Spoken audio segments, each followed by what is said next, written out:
बुढ़ापे का सहारा कौन, बेटा या बेटी? हम सभी लोग मेन हॉल में बैठे बैठे चर्चाएं कर रहे थे।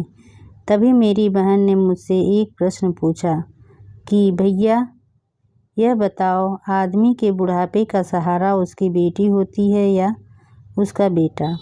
मैंने कहा, बहन यह प्रश्न ना करो तो अच्छा है, क्योंकि इससे कोई तो खुश होगा, किसी को दुख होगा।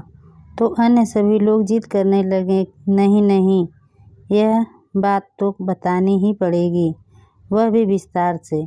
मैंने कहा, तो जैसा कि लोगों से अक्सर सुनते आए हैं कि बेटा या बेटी बुढ़ापे की लाठी होती हैं, इसलिए लोग अपने जीवन में एक बेटा एवं एक बेटी की कामना जरूर रखते हैं ताकि बुढ़ापा अच्छे से कटे। ये बात सच भी है, क्योंकि बेटा ही घर में बहू लाता है। बहू के आ जाने के बाद एक बेटा अपनी लगभग सारी जिम्मेदारी अपनी पत्नी के कंधे पर डाल देता है और फिर बहू बन जाती है अपने बूढ़े सास ससुर की बुढ़ापे की लाठी। जी हाँ, मेरा तो यही मानना है, वो बहू ही होती है जिसके सहारे बूढ़े सास ससुर अपना जीवन अच्छे से व्यतीत करते हैं।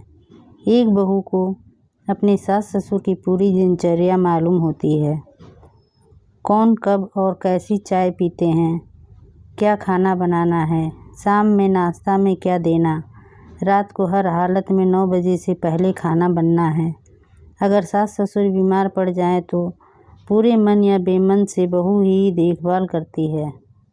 अगर एक दिन के लिए बहू बीमार पड़ जाए या फिर कहीं चली जाए तो पूरे घर की धुरी हिल जाती है, परंतु यदि बेटा 15 दिवस की यात्रा पर भी चला जाए तो भी बहू के भरोसे घर सुचारू रूप से चलता रहता है। बिना बहू के सास ससुर को ऐसा लगता है जैसे उनकी लाठी ही किसी ने छीन ली हो।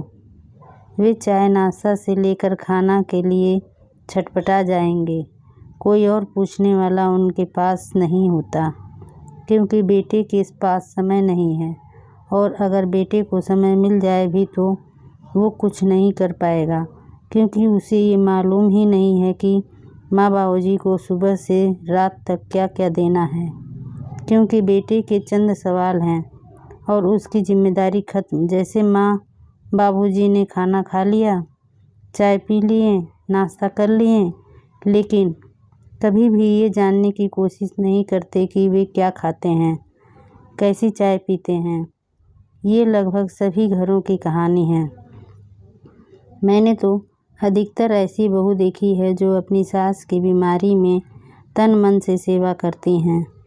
इसलिए मेरा मानना है कि बहू ही होती है बुढ़ापे की असली लाठी।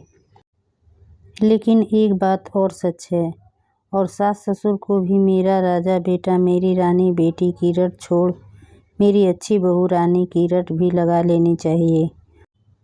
हो सकता है यदि बहू में आपके प्रति थोड़ा कड़वापन भी आ गया हो तो वो धीरे धीरे कम हो जाएगा और आपके प्रति सम्मान की भावना बढ़ जाएगी।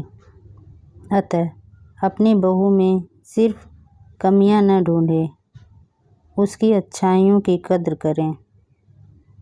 आज का संदेश, बहू की त्याग और सेवा को पहचानिए। बेटे एवं बेटी के साथ बहू को भी अपना मानिए और मेरी बेटी मेरा अभिमान, मेरा बेटा मेरा अभिमान तो सही है। एक बार गर्व से कह के तो देखो, मेरी बहू मेरा अभिमान।